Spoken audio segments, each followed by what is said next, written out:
Hey guys, let's talk a little bit about Carlos Alcaraz. I started talking about this about a year ago, done some stuff on YouTube, done many articles and interviews. You know, at the end of the day, let me just go through the medley of things that I see that are probably a little different than a lot of other people. You know, I've done this a long time, evaluating talent. This is a generational talent. I've never seen a young man, a complete package like Carlos. Let me explain exactly what I see, but at the end of the day, you know, everybody looks on the outside. They look at the Ferrari. And as I always say, what greatness is really is on the inside, how you're going to handle pressure. We'll get into that in a minute. Let's first talk about his movement, okay? At the end of the day, he is the fastest player. He has the best makeup speed that's ever been seen in the history of tennis. I know that's a crazy statement, but someone has to be the best. I've never seen anybody go from A to B. Once he starts moving, his makeup speed is like we've never seen. Why is that important? Well, maybe on a rainy day, you're a little nervous, you can hang in there. Maybe you get to the ball quicker, and then you have options. When you have options, you can play more offense. When you have options, you can counter punch better. When all that happens, it comes back to your opponent. Mentally, you break them down. They start overplaying. So the wild card in all this, besides his head, is the movement. His makeup speed is crazy. A lot of great movers all through the test of time, but this guy is faster than fast, quicker than quick. It's unbelievable. Once he starts running, his speed is a whole nother level the game of tennis has never seen. The next thing, let's talk about the drop shot. When you miss it, your coach doesn't want you to do it. But when you make it, everybody says, great shot. What I like about this is he's been doing this for a long, long time. He's been doing this for a long, long time. He can do it at clutch times. He does it a lot in tiebreakers. He can do it off a lot of shots that maybe with other people would be low percentage. This starts at a young age, but his disguise and deception, especially on the forehand, he comes in and then he puts you in the freezer. Freezer! All right? He just freezes you. All right? So now you got to defend the power, but the drop shot off both sides. And he can do it anytime, anywhere against anybody. That's a small piece of the puzzle. Remember, greatness isn't one thing. Greatness is rare air. It's a special fraternity. And it's a puzzle. But I went right to the drop shot because that changes the whole landscape when he gets you on the heels. But he'll try it anytime, and he's confident. What I like next is his aggressiveness. He attacks the ball. He's very aggressive. He cuts the court. He moves up to the ball. He pulls the trigger. It's a little different than what we've seen in the past. I look at him as a combination of Agassi, Federer, okay, Nadal, okay, and the Joker. I look at him as wrapped all four of those in one. Agassi, technically, there's a lot of common threads. Taking the ball early, compact strokes, very explosive, okay? He's cut from the same cloth with Rafa. If he has to play patient and steady, and if you want to play 30 balls, no problem. He'll play 31. But the difference with Carlos, the quality of his consistency. It's one thing to be consistent, but to do it at 50, 60, 70, 80 miles an hour 10 times in a row, that's a whole different animal.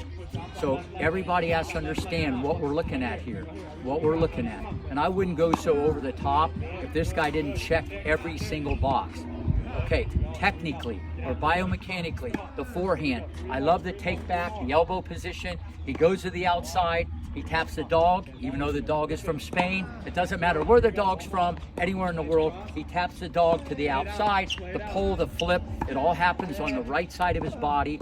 His elbow's a little higher, but it actually creates more gravity drop, and he gets a little more racket speed. Very, very impressed with the forehand. The backhand, fundamentally sound. Right arm straight, left elbow bent, racket head above. He has the pull and the flip, but what I like, he can take it down the line or cross court. He's not afraid to use it. He's offensive on everything. Let's go to the serve. Now, the serve's gonna get better. Biomechanically, there's a few things that he needs to do a little better, but it's still very effective. He can still hit at 130, 135 and pop it. He has a monster kick, especially on the ad court. If you don't take it early, it's coming back to his forehand, and then he can just go bang and pull the trigger with his forehand. So he already has a great kick serve.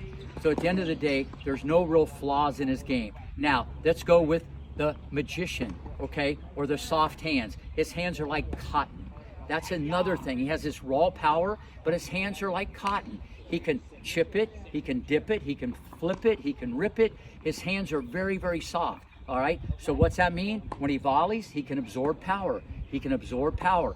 And speaking of the volley, okay, he's not afraid to come in. He'll serve him volley to mix it up if you're standing back in the bleachers, all right? Or he's not afraid to sneak into the net. I've never seen a young man so complete. But let's get to the wild card. The wild card in everything, okay? What's inside. You can't buy it at Walgreens. You can't buy it at Publix. You can be taught mental toughness. But this kid was born to do this. He's a performer. He's a showman. He's an artist. And most of all, he has humility. He has humility. He's just so appreciative and respectful of what has come at him. And the quote of the year, after he beat Rafa, well, instead of being all over the rainbow and going out of control, he says, well, it shows one thing. All the hard work I put in, I'm on the right track. I mean, what a quote. This guy, not only, in my opinion, okay, barring injury, can be the greatest player of all time. I think he'll have 10, 12 Grand Slams by age 24. If he doesn't get hurt, he can win on any surface. He's going to be vulnerable when a guy has a big serve. No one's going undefeated. He's going to lose. There'll be ups and downs. But when it's all said and done, this guy is the complete package. But mentally, okay, how he was raised, his appreciation, the work ethic, okay, that I see just by analyzing this stuff.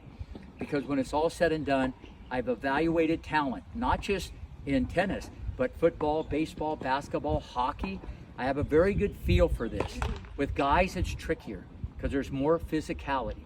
But at the end of the day, he's a complete package.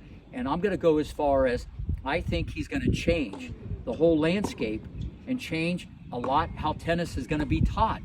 I think more people are going to teach the drop shot. I think more people are going to teach people to be more aggressive, okay? And they're going to look at this guy's attitude. So I think it's going to be transformative.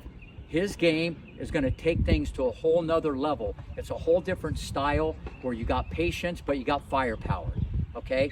You have touch, okay? But you have a very strong shot. So a package that we're seeing. But at the end of the day, he has that smile. He loves to compete. You look at his body language. At the end of the day, one of the best role models, even though he's 18 years old. This guy's the real deal. I'm just telling you, I've never seen like it. And what I tell everybody, everything in life is in the eye of the beholder. And what you may see probably could be a little different than Rick may see.